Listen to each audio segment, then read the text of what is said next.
As soon as that happened, I should have known the ship was going to capsize.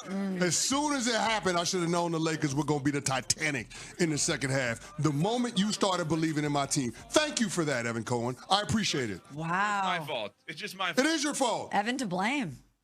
The freaking Hornets go on a 22-1 run at the end of the third quarter. That's your fault. I blame you. Sorry, I guess. All on me because of the 100-97 loss. Hi, Smalls. Hey, Ev, how you feeling today? Well, I was fine until I'm blamed for a terrible loss to the Hornets last night for a team that I don't even root for. When LeBron James missed 2 threes late in the game and Luka turned the ball over a bunch, what bothers you the most about your team losing 100-97 to the 14-39 Hornets, where Mark Williams, the guy that you traded for and then it was rescinded, was on the other team, although LeBron did dunk over him. Man, LeBron put him on a poster last night. My God. Can't believe it. This dude is 40 years old out here dunking on fools like that. It's incredible. But I can't believe that you lead with LeBron James missing threes late when LeBron James hit a three with 7 seconds left when the team is down 4 to put them in position to try to win that game. I hate when people do that about LeBron James. Like, this guy does some things that warrant criticism, but last night's game was not that. It absolutely wasn't. The guy was, 26, 11, and 7? He's 40 years old. If you're looking for him to do more than that on a night-to-night basis, guess what? This team is going nowhere. They're hustling backwards. It's the other players that you need to look at. It's Luka Doncic that you need to look at, Smalls. Yeah. He went 5 of 18 last night with 6 turnovers. And, oh, by the way, he was an absolute liability on defense. Did you see Luka trying to stay in front of LaMelo Ball? It's laughable. It's like my nephew's trying to stay in front of me when I'm playing one-on-one. It ain't going to happen. And my nephews are 14 and 9. Stop it. I'm sorry. Like that, the things that we worried about with the Lakers was interior presence, the lack of depth when it comes to their front court, and what they were going to be defensively when you have 2 guys in LeBron and Luka that are somewhat liabilities. Of course, Luka more than LeBron. And last night, based on what happened, you saw it bear itself out. So, yeah, I know that their individual greatness can't be denied, but there is going to be somewhat of a curve with those two learning how to coexist with one another. And then, of course, how are they going to overcome the woes on the defensive side of the ball, especially with a lack of depth with your front court? I don't know the answers to that. That's out of my jurisdiction, as Jalen Hurts would say. That's up to J.J. Redick to figure out, and I'm not quite sure that even he can come up with any good answers in time for it to make a material difference on what their season's going to be. So based on your tone, it seems like you're panicking a little. Yeah, I'm nervous. I can tell. I'm nervous. I'm nervous. But I think maybe we need a little bit more patience. I know that we're talking about 2 players who we expect to find this rhythm and to play at a certain level, of course, happen immediately because of the standards that are set for them. But as Luka talked about after the game, he said, a little rustiness on my part. It's going to take some time in order for me to get acclimated, in order for this team to gel. And obviously the turnovers are a huge issue for him, as he acknowledged post-game too. But I wonder if we are putting too much of an expectation on them to figure it out so quickly. And if maybe we should exact a little patience here.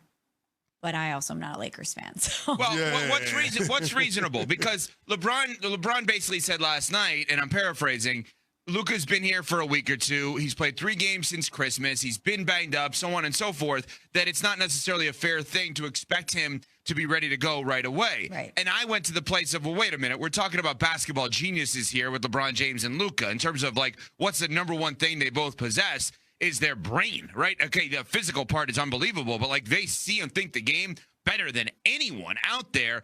How quickly, I mean, CC, you've been there. Not that you haven't been traded midseason, but you've been with guys that have been traded for midseason or signed midseason. What is the fair expectation when a guy goes to another team or a gal goes to another team, any sport, doesn't matter, midseason, how quickly can they get acclimated? I mean, it's case-by-case basis, but I will tell you this. It's hard as hell. The degree of difficulty is amplified in terms of being able to fit in with all of the new and to have the stakes be what they are, right? When you trade it in the offseason, you have summer league, you have an opportunity to play pickup games, you got training camp, you got preseason, and then you have extended preseason, which is the NBA before Christmas Day. So there's plenty of runway to figure it out. But right now, it's a sprint to the finish. You're talking about the Lakers having, 26 games left? So they're trying to get to the finish line and maintain their standing in a jumbled up Western Conference where you have the teams which are 5 through 10 spaced out about 3 or 4 games apart. So this is going to be closely contested to the finish.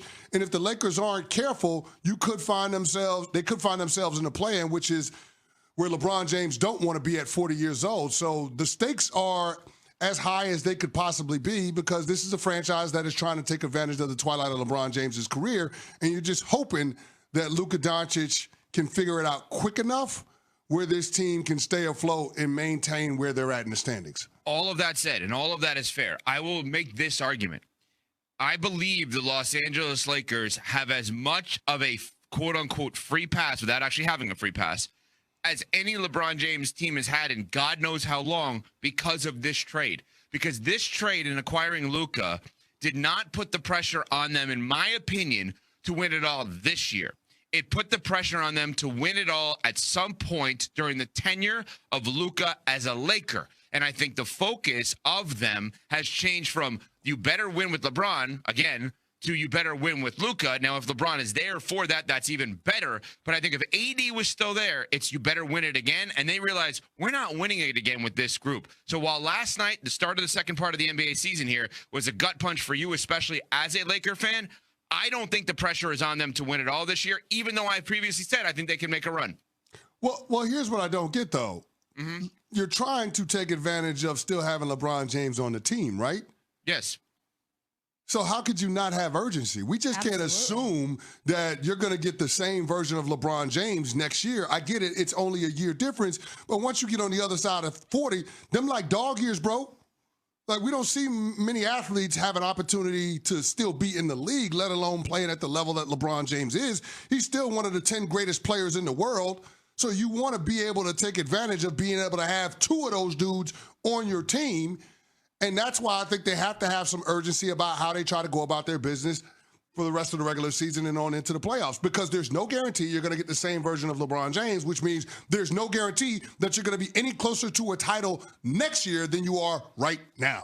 I'm with you on that. I tend to agree with CC more than you have on this one, only because we don't know how much time LeBron has left. And I know that the Lakers made this move looking towards the future, and maybe they aren't on the same timeline. Maybe they're thinking, okay, we extended our window to have a championship because we brought in a 25-year-old who went to the finals last year, right? But simultaneously, you're looking at a guy who's 40 years old, and you don't know how much he has left in the tank. You don't know how long that runway is. And when you bring in a player like Luka, a player with that basketball mind, a player you know is capable of getting there, yeah, I agree. I think the sense of urgency should be through the roof. You're trying to, while you're extending your window, you're also trying to capitalize on this last chapter of LeBron's career. But you're saying Smalls extend the window. I think what they did is actually open the window. Do you believe the window was open with LeBron and AD? I think that as long as LeBron James is on your team, you're going to consider the window somewhat ajar. See, I didn't look at their window with LeBron and AD as open. I think by acquiring Luka, you now have opened a window because over the next decade, just look at it as if he was still on the Mavs. Forget the rest of the roster. 25-year-old superstar, we would look at Luka as the window, right? What Joe Burrow says about himself, like as long as I'm playing, I'm the window.